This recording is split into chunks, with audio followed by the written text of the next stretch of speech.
Hi, I'm Bill Wilt of Assured Research. Thanks for joining what will be an abbreviated summary of our annual property casualty study of loss reserves. We've been producing this report since the Assured Research was founded over a decade ago, and doing the underlying work and publishing it much longer than that. It's a fabulous opportunity to get a sense of what's happening at the individual line of business level across the P&C industry, both from the perspective of reserve adequacy, but then also, as we point out in the report, what that can mean for pricing adequacy in the current year, 2024, and even into 2025. So if you're a subscriber, thank you. We hope this will supplement your understanding of our work, and still invite you to skim the research note. And if you're not a subscriber and you're watching this, we hope you get value from it, enjoy it, and we'd be happy to share the report with you as part of a trial. So with that, let's get right into it. I'm going to share the screen, and we will describe first why we titled the report "Keep Calm and Carry On," which was the title of the year-end 2023 report after last year's disrupted diagonals manifesting. So slightly more optimistic, you might say, perspective on reserves, which will seem to stand at odds with this observation. If you look at this screen down the column that has the check marks next to it, the bottom there, $11.7 billion, is our estimated reserve redundancy across the industry. That's good news. The less good news is that that's about half the level of the reserve redundancy that we've estimated at each of the last 3 years, 3-year ends. You can see with the check marks, draw your attention to workers' compensation, where we still think incredibly that there's some $15 billion of reserve redundancy. The 2-year lines are property-oriented lines. It's mostly auto physical damage and special property being fire, allied lines, inland marines, an incredible $10 billion, of reserve redundancies there. And on the negative side, we have draw attention to commercial auto liability at a $5 billion reserve deficiency estimated, of course, and an other liability occurrence at just over $6 billion. So the check marks, I'll just add in the report, are the lines that we focus on and have constructed dashboards for each of those. But let me comment big picture here, why we titled the report to Keep Calm and Carry On.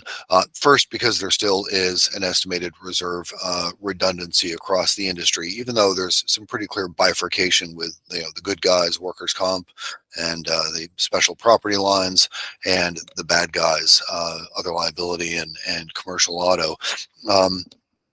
So A, still an estimated reserve redundancy, but B, I suppose some of our choice of title is in reaction to a sense across the industry, maybe a sense of dread that we're going back to the 9/11 era loss reserve cycle. And other liability, as we're showing here, really typifies that. What you're looking at is the difference between the initially selected ultimate loss ratio for, in this across the industry, for other liability occurrence, and then the loss ratio as it looked 10 years later, which is the latest we can get with annual statement data. And what you see is a really sharp cycle in the first part of this century, now almost 25 years ago. At the 97 to 02 accident years, which is what's shown here, developed adversely by 19 points. On balance, with the peak year being 1999, which developed adversely by 31 loss ratio points. Years of favorable development, and then we get into accident years. Let's look at kind of 2015 and onward, where you start to see some adverse development. 15 to 19. If you go to the blue line, which is what the industry has picked as its as of year-end 2023, its ultimate loss ratio, you have average adverse development of something a bit less than 10%, call it 7 or 8% across call it the 16 to 2019 accident years. That red line on top of it is our estimated ultimate loss ratio for those accident years. When you go up to that red line, you get on average about 10 points of reserve development, with accident year 17 increasing by, we estimate, 13, or will increase by 13 points. So again, keep home and carry on is meant to convey that acknowledge that there are some hot spots, there are some problematic lines of business, but it is not like the peak that we saw from the 9/11 era of loss reserving. Let's take you now through three of our dashboards for kind of the good, the neutral, and the bad. Workers' comp, private passenger auto liability, and commercial auto liability. All the dashboards look the same. Upper left-hand corner, what you're looking at is the incremental loss ratio by development period and accident year, where we look down each column and color a cell green if it's lower than the average for that column, the average incremental reported loss ratio for that development year. And of course, red if it's higher than the average. Workers' comp, $6 billion of favorable development in calendar year 2023. It's been at that level for several years now. Everything is going well in workers' compensation, generalizing, of course, but broadly, everything is going very well. And you see a lot of green. You'll scan your eyes over to the very far right and look at what's circled there, the 6 and 5%. That represents the difference between our estimate of the industry loss ratio, the industry's ultimate loss ratio, and what the industry is booking to, or maybe the flip of that. But the positive indicates that we think that there is a reserve redundancy there, and that the ultimate loss ratio will be lower than what the industry is booking to. There, the sum you see are $15.3 billion of favorable reserve of anticipated future favorable development on accident years 23 and earlier. One observation, look in the middle, you see 4 circled numbers. Totally reasonable. I get it. If you say, wow, this line of business has been developing favorably for so long, how could there possibly be more favorable development to come? And what's circled there is represents the 2.1, for instance, is the amount of development that the industry is providing from the industry's 30.4 initially reported loss ratio for accident year 23 at year end 23 to its ultimate value of 64%. It's a factor of 2.1. Well, we can look at other years, and we're always using the current view of the ultimate loss ratio to see how other years have developed.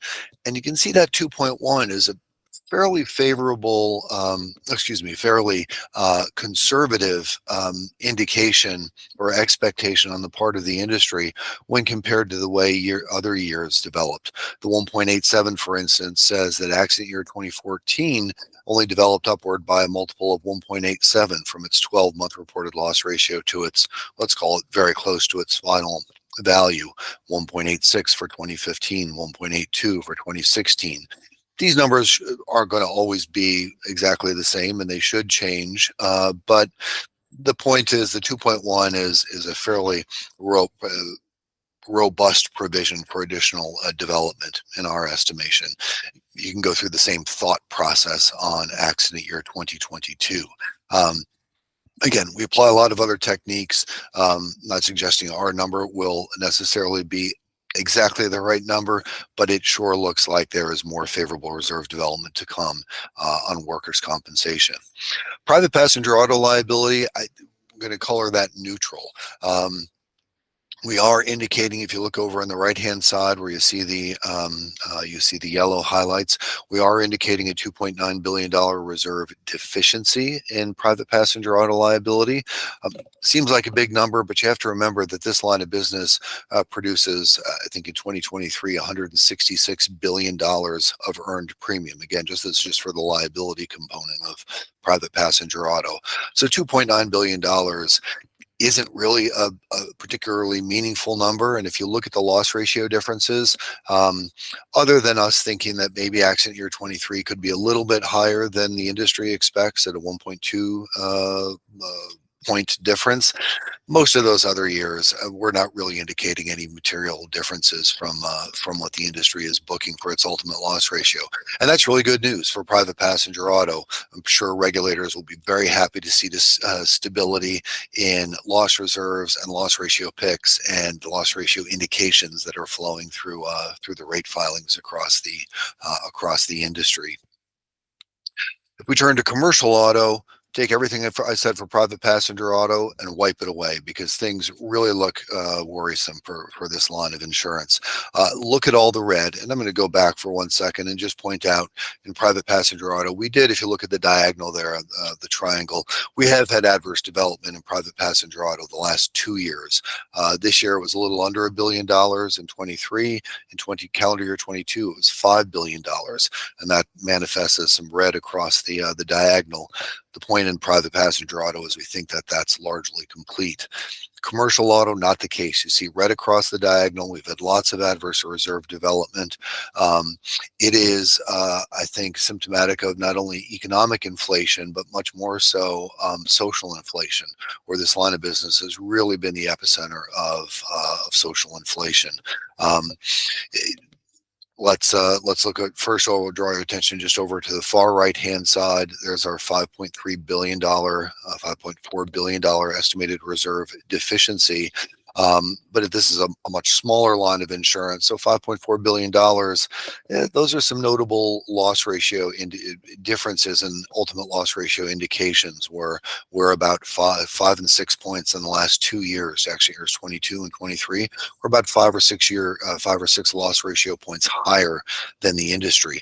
I make the point that on accident years 2016, 17, 18, and 19, the problematic years, we don't have any really material difference. So we're not thinking that the source of the adverse development here isn't from the problematic soft cycle years. This is an ongoing problem where we think commercial auto insurers, most of them are really just chasing very adverse trends, economic and social inflation trends in commercial auto. And last bit, I'll just draw your attention to those the two numbers that are circled there in the industry, 12 to ultimate and 24 to ultimate. Same kind of analysis applies here. The observation is the industry is providing for an increase in development commercial auto from the 34.9 reported loss ratio at year end 23 to 74.2%, their estimate of ultimate, a factor of 2.13. That's a reasonable number, at least on the surface, one would think, given the years before. But when you consider that the years before are still developing adversely, and accident year, we have it down at the bottom, accident years 2021 and 2022 have already developed adversely by a total of 4% in each year. And the claim counts, as we say at the bottom, claim counts in accident year 23 are now higher than the pre-pandemic average, and 11% higher in 23 as compared to 21 and 2022. So there's clearly things going on in commercial auto, and it's going to be a source of industry focus, I'm sure, in the year ahead. But on balance, we ended on maybe a negative note here, but some other positives. Our message was to keep calm and carry on, and we hope all this is interesting, valuable, and entices you to pick up the report or reach out to us if you'd like a copy of it as part of a trial. Thanks again. Have a great rest of your day.